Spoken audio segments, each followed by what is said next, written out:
et l'association panafricaine des avocats pour qu'ils ne se limitent plus à des réactions. Les communautés africaines ont besoin d'agir. Et pour agir, ils ont besoin de comprendre. C'est la raison pour laquelle l'affaire Glencore est un prétexte pour les organisations de la société civile au niveau de l'Afrique, mais également pour les journalistes, bien entendu, d'inciter les entreprises multinationales à développer des mécanismes de compliance, des mécanismes de conformité. Donc, au lieu de courir derrière des réparations, au lieu de demander des droits dans des contentieux qui opposent une entreprise multinationale et des pays africains, je pense que nous, organisations de la société civile, les journalistes, mais également les avocats, ont une obligation d'anticiper pour que les entreprises puissent disposer de normes de prévention contre la corruption en leur sein, mais également dans leurs relations avec les États, les organisations de la société civile, mais également avec les fonctionnaires internationaux. Donc c'est la raison pour laquelle nous avons fait ce plaidoyer pour amener les avocats à aider les communautés à pouvoir défendre leurs droits. Aujourd'hui, l'on nous raconte souvent que l'ITIE a une note de 93 sur 100 en 2021, ce qui est une très bonne note. Mais si on regarde ce qui se passe sur le terrain, les communautés, en réalité, ne profitent pas des ressources qui sont générées par les industries extractives. Au contraire, ils subissent les contre-coups de l'exploitation des ressources extractives, surtout avec des agressions qu'on constate sur l'environnement. Et non seulement il y a des agressions sur l'environnement, mais on se rend compte qu'aujourd'hui, il y a un rétrécissement de l'espace civique, il y a un rétrécissement, un affaissement de l'état de droit. Donc, fort de tous ces éléments, je pense que nous, organisations de la société civile, mais également les avocats, les journalistes, on a un besoin de revoir un peu notre manière d'engager les combats au niveau africain surtout, qu'on ne soit plus réactif, mais qu'on soit proactif. Au Sénégal, nous avons commencé avec l'affaire Petrotim, en réalité qui n'a pas encore connu son épilogue. Nous l'avions déjà dit aux juges d'institution, parce que à la suite du non-lieu qui a été rendu par la justice sénégalaise, Transparency International, avec le Forum civil qui le représente au niveau du Sénégal, avait initié des actions au niveau de certaines juridictions en Angleterre, en Australie, aux États-Unis. Et aujourd'hui, je peux vous dire qu'il y a quand même des actions qui sont posées par la juridiction américaine. Et bientôt, nous allons communiquer également sur cette affaire-là. Ça, c'est un exemple de réaction. Le cas Glencore, avec heureusement le doyen Akere Mounan, qui est le bâtonnier, ancien bâtonnier également de l'ordre des avocats du Cameroun, a sauvé l'honneur pour traiter, suivre également cette question au niveau africain, mais également au niveau mondial. Donc, ce qu'on voudrait fondamentalement, que des accompagnements également soient accordés aux journalistes, surtout qui font de l'investigation au niveau africain. Et ça, nous avons fait le plaidoyer à l'endroit de l'Union africaine, à l'endroit également de la CODA, mais également à l'endroit de l'Association africaine des avocats. L'ITIE qui se réunit pour la première fois ici au Sénégal, on a l'impression qu'elle est en train d'esquiver certaines questions, notamment la question de Glencore.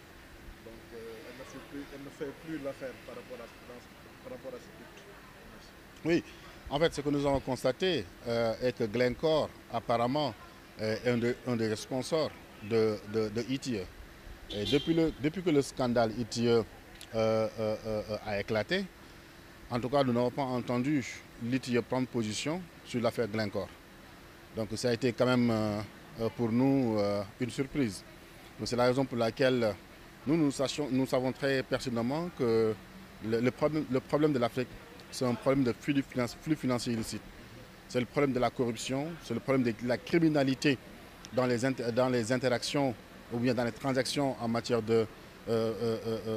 d'industrie extractive, mais également c'est un problème de prix de transfert qui sont souvent effectués par les multinationales. Donc c'est la raison pour laquelle nous avons voulu reposer les débats dans un contexte où l'ITIE organise au Sénégal pour la première fois en terre africaine organise une conférence internationale sur la transition énergétique. C'est vrai, la transition énergétique est un agenda international. L'Afrique ne peut pas être en reste, mais l'Afrique également a ses priorités.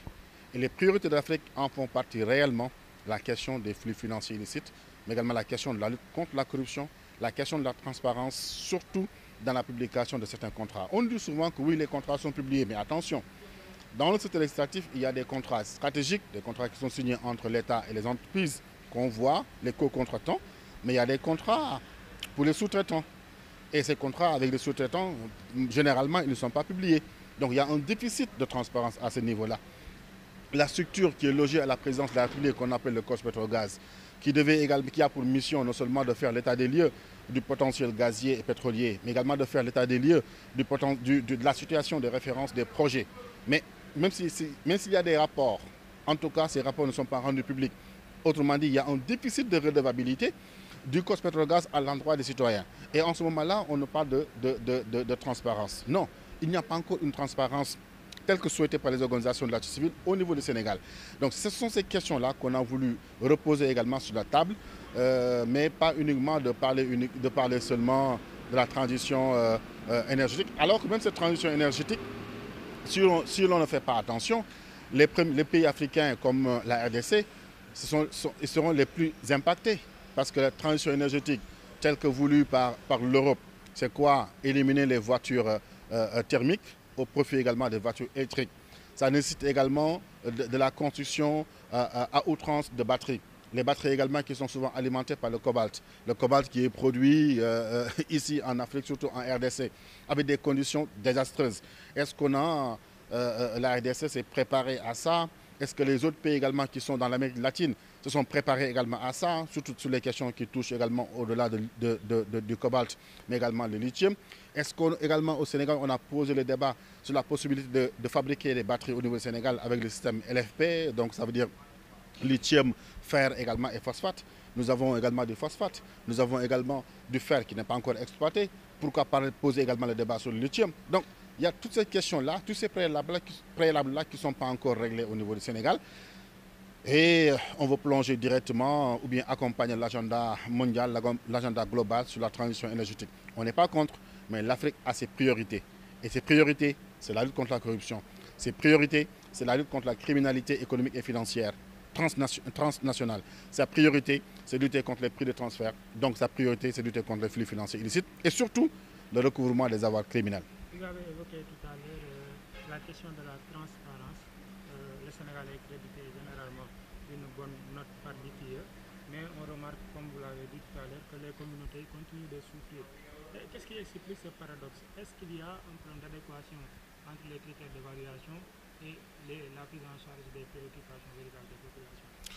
C'est juste que les Africains n'ont pas beaucoup pesé sur les normes de l'ITIE. Les Africains n'ont pas beaucoup pesé sur l'identification et la définition également des normes de l'ITIE.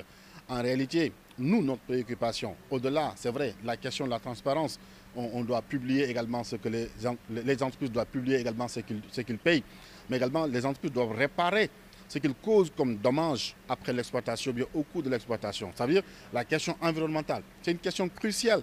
Au Sénégal, allez-y à Mako, allez-y à Tombronkoto, allez-y à Unare, allez-y dans le Ndendori, allez-y dans le Koudos. Les populations souffrent de l'exploitation des mines par les entreprises. Est-ce que l'ITIE se préoccupe fondamentalement de cette mauvaise exploitation-là de ces entreprises? Est-ce que l'ITIE se préoccupe de l'externalité négative que génère l'exploitation des mines dans ces différentes zones-là? Qu'en est-il réellement du fonds des réhabilitations de sites miniers? Depuis des années, ce fonds est créé. On dit qu'il y a quelques entreprises qui ont mis de l'argent au niveau de la caisse de dépôt de consignation pour satisfaire les besoins de réhabilitation. Allez-y, allons sur le terrain, regardons réellement s'il y a une réhabilitation. Ça devait être une priorité première de l'ITIE. La question également des fonds qui sont mis en place dans ce secteur minier. Donc la question de la disponibilité des ressources qui doivent bénéficier les populations. Le fonds d'appui et de péréquation n'est pas totalement opérationnel. Le fonds d'appui au développement local, on nous dit qu'il y a des contrats, des conventions qui sont signés entre l'État et les entreprises. On ne connaît pas ces entreprises-là, on ne connaît pas les clauses également de ces conventions et on se permet de mettre en place également un comité national de suivi et d'évaluation de ces fonds d'appui et de développement local. Il y a énormément de questions, alors que les fonds qui intéressent l'État en tant que tel, le fonds d'intervention des agents du ministère, c'est un fonds qui est alimenté. Le fonds d'appui au secteur minier, c'est un fonds qui est alimenté. Alors, ça veut dire quoi? Les entreprises exploitent l'État profite, les populations trinquent. Je pense que ce sont ces questions-là, fondamentalement, que l'ITIE doit prendre en charge. Et en ce moment-là, on saura que l'ITIE est là pour les populations et non pour les entreprises. Et on réitère ce qu'on avait dit. L'ITIE, le comité national ITIE, dans sa forme, c'est un stage de communication des entreprises.